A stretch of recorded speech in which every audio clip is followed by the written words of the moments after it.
Hello, my dear students. Today we are going to get on to another topic, that is colonization in India. In our syllabus, this is our second topic, that is colonialism in India. Okay, let's move further. Why did the British colonize India and how did it affect the people already living there? എന്തുകൊണ്ടാണ് Britain ഇന്ത്യയെ അതിന്റെ കോളനിയാക്കി മാറ്റിയത്?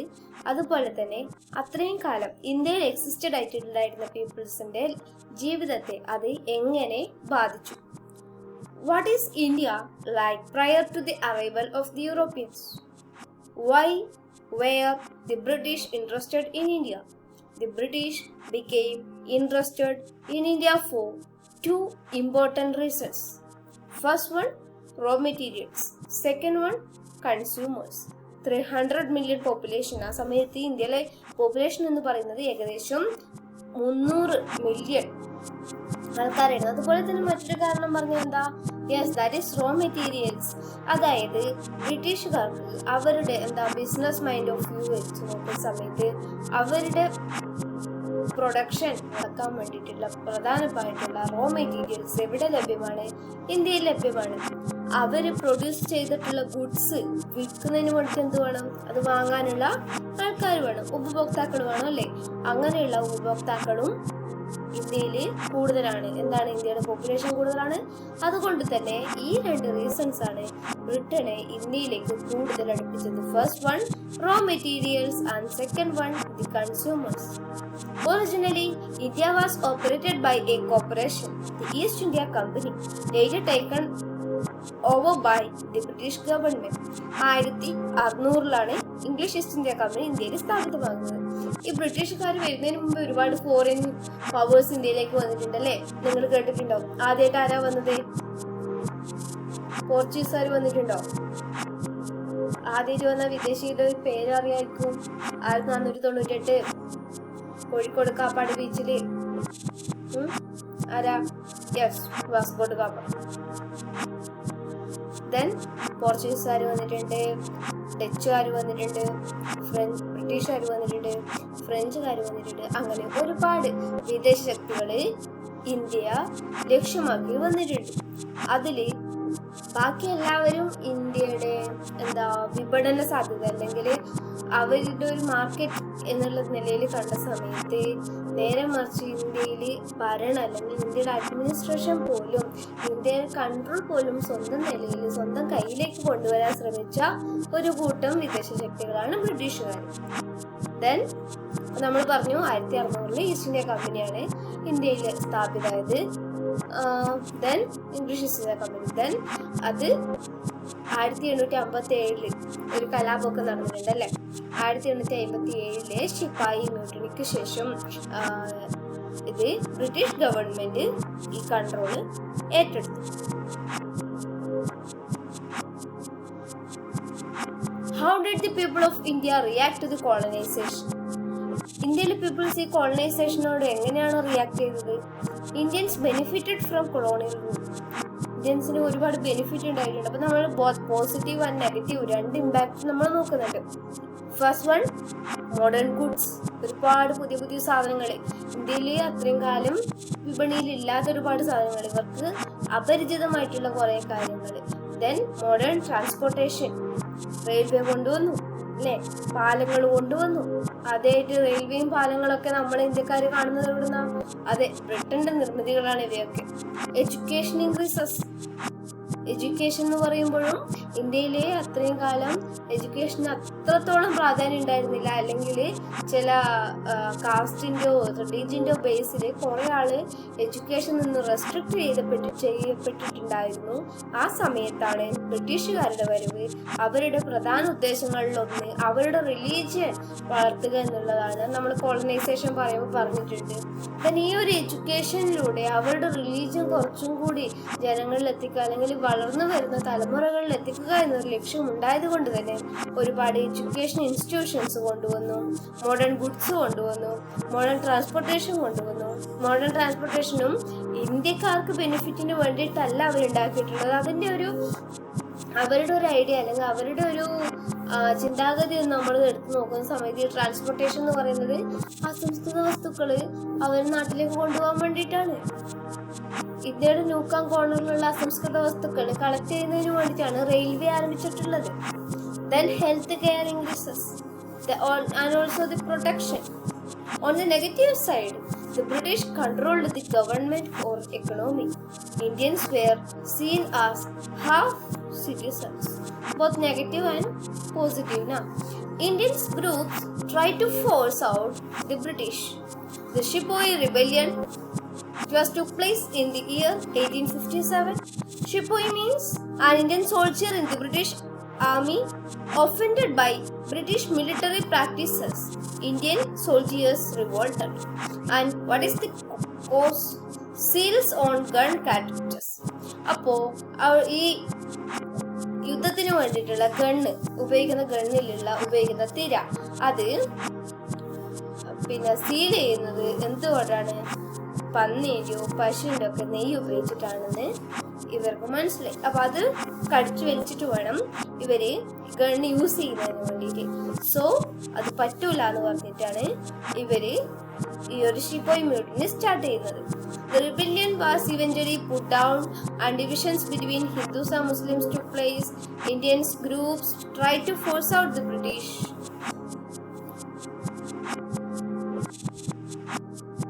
How did the Indian independence movement begin? അപ്പോൾ ഇതാണ് Indian സ്വാതന്ത്ര്യ സമര ചരിത്രത്തിന്റെ ഒരു തുടക്കം എന്ന് പറഞ്ഞ 1857 കലാപമാണ്. The movement starts with the creation of two groups. അങ്ങനെ ഇന്ത്യൻ ഇൻഡിപെൻഡൻസ് മൂവ്മെന്റ് സ്റ്റാർട്ട് ചെയ്യുന്നത് രണ്ട് ഗ്രൂപ്പുകളുടെ ആവിർഭാവത്തോടു കൂടിയാണ്. First one, that is Indian national Congress, which was established in the year 1885, and second one, the Muslim League, which was established in the year 1905. Both wished to see India become an independent state. Negative impact for India. British health, ഇത് നിങ്ങൾ പ്രധാനമായി ഓർത്തു വെക്കേണ്ട കാര്യങ്ങളാണ്. കാരണം നമുക്ക് association നമുക്കറിയാം, പോസിറ്റീവിനെക്കാളും കൂടുതൽ നെഗറ്റീവ് ഇമ്പാക്റ്റ് ആണ് ബ്രിട്ടൻ ഇന്ത്യയിൽ ഉണ്ടാക്കിയിട്ടുള്ളത്. First one, British held most of the political and economic power. അത് ഞാൻ കൂടുതൽ വിശദീകരിക്കേണ്ട ആവശ്യമില്ല. Next one, profitable industries such as cotton, salt, construction, tea, etc. were firmly controlled by the British. അതായത് നമ്മുടെ രാജ്യത്തെ പ്രധാനപ്പെട്ട ഇൻഡസ്ട്രീസ്, ഇപ്പൊ നമുക്ക് ഓരോ രാജ്യത്തിനുണ്ടാവില്ല, ആ രാജ്യത്തിനെ നിലനിർത്തുന്ന അല്ലെങ്കിൽ മറ്റ് രാജ്യങ്ങളിൽ നിന്ന് വ്യത്യസ്തമാക്കുന്ന അല്ലെങ്കിൽ കുറച്ചും കൂടി സമ്പന്നമാക്കുന്ന ഒരു ഇൻഡസ്ട്രീസ് ഉണ്ടാവും. അങ്ങനെയുള്ളതാണ് ഇന്ത്യയിൽ കോട്ടൺ എന്ന് പറയുന്നത്. ഇന്ത്യയിലെ കോട്ടൺ എന്ന് പറയുന്ന സാധനത്തിന് ബ്രിട്ടനിൽ അത്രത്തോളം ഡിമാൻഡായിരുന്നു. ബിപിൻ ചന്ദ്ര അദ്ദേഹത്തിന്റെ ബുക്കിൽ പറയുന്നുണ്ട്, അതായത് ഈ ഒരു ഇന്ത്യൻ ഗുഡ്സ് ബ്രിട്ടനിൽ നിരോധിച്ച ഒരു സമയം ഉണ്ടായിരുന്നു.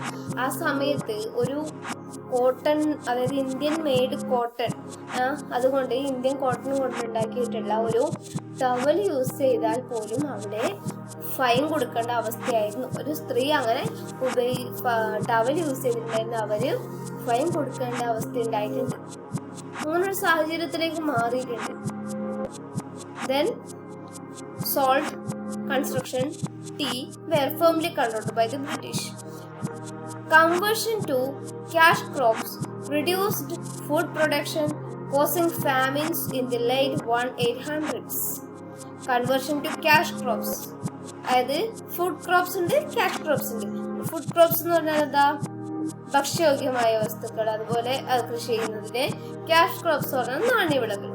സോ ഈ ഒരു ക്യാഷ് ക്രോപ്സിലേക്കുള്ള കൺവേർഷൻ ഫുഡ് പ്രൊഡക്ഷൻ റെഡ്യൂസ് ചെയ്യുകയും and it causes famines in the late 1800s. അപ്പോൾ അത് എന്താ റീസൺ എന്ന് വെച്ചാൽ, ഈ ബ്രിട്ടീഷുകാർ കൂടുതലും അവരുടെ ഇൻഡസ്ട്രി മുന്നിൽ കണ്ടുകൊണ്ടാണല്ലോ കൃഷി ചെയ്യിക്കുന്നത്. അപ്പോൾ അവരുടെ കീഴിലുള്ള ജനങ്ങളെ കൊണ്ട് അവരെന്ത് ചെയ്യിച്ചു, അതായത് ആ സമയത്തെ പെസൻസിനെ കൊണ്ട് എന്ത് ചെയ്യിച്ചു? ഫുഡ് ക്രോപ്സിന് പകരം ക്യാഷ് ക്രോപ്സ് പ്രൊഡ്യൂസ് ചെയ്യാൻ പറഞ്ഞു. അതുകൊണ്ട് ഈ പെസൻസ് പോലും പട്ടിണിയിലാവുന്ന ഒരു സാഹചര്യമാണ് ബട്ട് ബ്രിട്ടീഷുകാർ മുന്നോട്ട് കണ്ടിട്ടുണ്ടായിരുന്നത്. അവർ എയിം ചെയ്തിട്ടുണ്ടായിരുന്നത് ഇൻഡസ്ട്രീസിന് വേണ്ടിയിട്ടുള്ള റോ മെറ്റീരിയൽസ് കൂടുതൽ ഉൽപ്പാദിപ്പിക്കുക എന്നതാണ്. Then loss of cultural practices and language. Then division between anglicised elites and traditional Indians. And also humiliation of being inferior in one's own home. അതായത് സ്വന്തം നാട്ടിൽ തന്നെ, അതായത് നമ്മുടെ നാടെന്ന് പറയുന്നത് എന്താ, ഇന്ത്യയിൽ തന്നെ നമ്മൾ സുപ്പീരിയർ ആയിട്ടല്ല നമ്മളെ കണക്കാക്കുന്നത്. Superior, yes, they were to be the British, and inferior is denoted for the Indians. അതായത് ഇന്ത്യൻസിനെ ഇൻഫീരിയർ ആയിട്ടും ബ്രിട്ടീഷുകാരെ സുപ്പീരിയർ ആയിട്ടും കണക്കാക്കുന്ന ഒരു സാഹചര്യം. Positive effects of colonial rule. Okay, നമുക്ക് പോസിറ്റീവ് എഫക്ട്സും കൂടി നമ്മൾ മനസ്സിലാക്കണം. Rail roads, the third largest network in the world at the time, enabled India to develop a modern economy and connect regions. ശരിയാണ്, ഇന്ത്യയുടെ മോഡേൺ എക്കണോമി അല്ലെങ്കിൽ economy വളർന്നു വരുന്നതിന് വേണ്ടി ഈ റെയിൽ റോഡ്സിന്റെ എസ്റ്റാബ്ലിഷ്മെന്റ് വലിയൊരു സ്വാധീനം ചെലുത്തിയിട്ടുണ്ട്. And also it connected regions. അപ്പോൾ നമ്മൾ പറഞ്ഞു എന്താ, റെയിൽ റോഡ്സ് എന്ന് പറയുന്നത് അവരെന്തിനു വേണ്ടിയിട്ടാണ് ഇൻട്രൊഡ്യൂസ് ചെയ്തിട്ടുള്ളത്? യെസ്, അവർക്ക് റോ മെറ്റീരിയൽസ് കളക്ട് ചെയ്യുന്നതിന് വേണ്ടിയിട്ടുള്ള ഒരു പ്രധാനപ്പെട്ട ഉപാധിയായിരുന്നു റെയിൽ റോഡ്സ്. നമുക്കത് പോസിറ്റീവ് ആയിട്ടുള്ള ഇമ്പാക്ട് ഉണ്ടാക്കിയെന്ന് മാത്രം. അത് അവര് ആ ഒരു ഉദ്ദേശം കൊണ്ട് ഉണ്ടാക്കിയതല്ല, ബട്ട് അല്ലേ, അതാണ്. Then the modern road network, telephone and telegraph lines, dams, bridges and irrigation canals were created. Yes, modern road network കൊണ്ടുവന്നിട്ടുണ്ട്, ടെലിഫോൺ കൊണ്ടുവന്നിട്ടുണ്ട്, ടെലിഗ്രാഫ് ലൈൻസ്, ഡാമുകൾ, ഒരുപാട് ഡാമുകൾ ബ്രിട്ടീഷ് കാലഘട്ടത്തിലാണ് ഉണ്ടാക്കിയിട്ടുള്ളത്, ബ്രിഡ്ജസ്, ഒരുപാട് പാലങ്ങൾ, and also the irrigation canals were created. Sanitation and public health improved. അത്രയും കാലം കുറെ ദാരിദ്ര്യം, അതുപോലെ തന്നെ വലിയ പണക്കാർ മാത്രം പണക്കാർ, ബാക്കിയുള്ളവർ പാവപ്പെട്ടവർ എന്നുള്ള ഒരു നിലയിലുണ്ടായത് കൊണ്ട് തന്നെ പബ്ലിക് ഹെൽത്തും സാനിറ്റേഷനും ഒക്കെ കുറച്ചൊരു ശോചനീയ അവസ്ഥയിലായിരുന്നു. And all these things were improved. Schools and colleges were founded and literacy increased. British troops cleared central India of bandits, end to local warfare among competing local rulers. Colonial Indian architecture. The Dutch, Portuguese and French made their presence felt through their buildings, but it was the English who had a lasting impact on architecture. Indian architecture, നമ്മൾ colonialism and India എന്ന ടോപ്പിക്കാണ് പഠിക്കുന്നത്. അതിൽ ഇന്ത്യയിൽ ഉണ്ടാക്കിയിട്ടുള്ള impact ആണ് പഠിക്കുന്നത്. Both നെഗറ്റീവും പോസിറ്റീവും എല്ലാം പറയുന്നുണ്ട്. സോ അതുപോലെ തന്നെ ആർക്കിടെക്ചറിൽ എന്തൊക്കെ ചേഞ്ചസ് ആണ് ഈ ഒരു കൊളോണിയൽ ഇമ്പാക്റ്റ് ഉണ്ടാക്കിയിട്ടുള്ളത്. ഓക്കെ, ബ്രിട്ടീഷുകാർക്ക് മുമ്പ് ഞാൻ പറഞ്ഞിട്ടുണ്ട്, ഡച്ച്, ഫ്രഞ്ച്, പോർച്ചുഗീസുകാരൊക്കെ ഇന്ത്യയിൽ വന്നിട്ടുണ്ട്. അവരുടെ ഒരു സ്വാധീനം നമ്മളെ ഇന്ത്യയിലുള്ള ബിൽഡിങ്സിൽ കാണാനും സാധിക്കും. ബട്ട് ഏറ്റവും കൂടുതൽ ഒരു സ്വാധീനം അല്ലെങ്കിൽ ഒരു ഇൻഫ്ലുവൻസ് നമുക്ക് കാണാൻ അല്ലെങ്കിൽ പറയാൻ പറ്റുന്നത് ഇംഗ്ലീഷുകാരുടെ ഇടയിലാണ്. In the beginning of the colonial rule, there were attempts at creating authority through classical phototypes. Indo-Saracenic combined the features of Hindu, Islamic and Western elements. Indo-Saracenic എന്ന് പറയുന്നത് ഒരു ആർക്കിടെക്ചർ സ്റ്റൈലാണ്. അതിൽ ഹിന്ദു, ഇസ്ലാമിക് അതുപോലെ വെസ്റ്റേൺ എലമെന്റ്സ് വരുന്നുണ്ട്.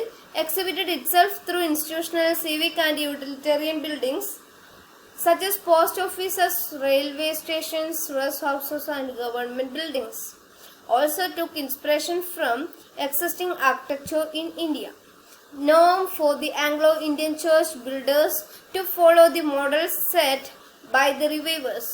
Imperialism was the sole guiding force rather than practicality. Heavier styles than Gothic were employed. Mutiny Memorial Church at Kanpur ഒരു ഉദാഹരണമാണ്. Italian Gothic has seen to be well adapted to conditions in India. Great public building campaign launched in Bombay. Sir Gilbert Scott's buildings were significant products. William Emerson's Crawford Market. ഇതൊക്കെ ഒരു Britain style adopt ചെയ്തിട്ട് ഇന്ത്യയിൽ build ചെയ്തിട്ടുള്ള buildings ആണ്. Bombay high court, okay. Victoria terminus, nowadays known as Shivaji Terminus. അപ്പോൾ ഇത്രയൊക്കെയാണ് നമ്മൾ colonialism and India എന്ന് പറയുമ്പോൾ മനസ്സിലാക്കേണ്ടത്. ഓക്കെ.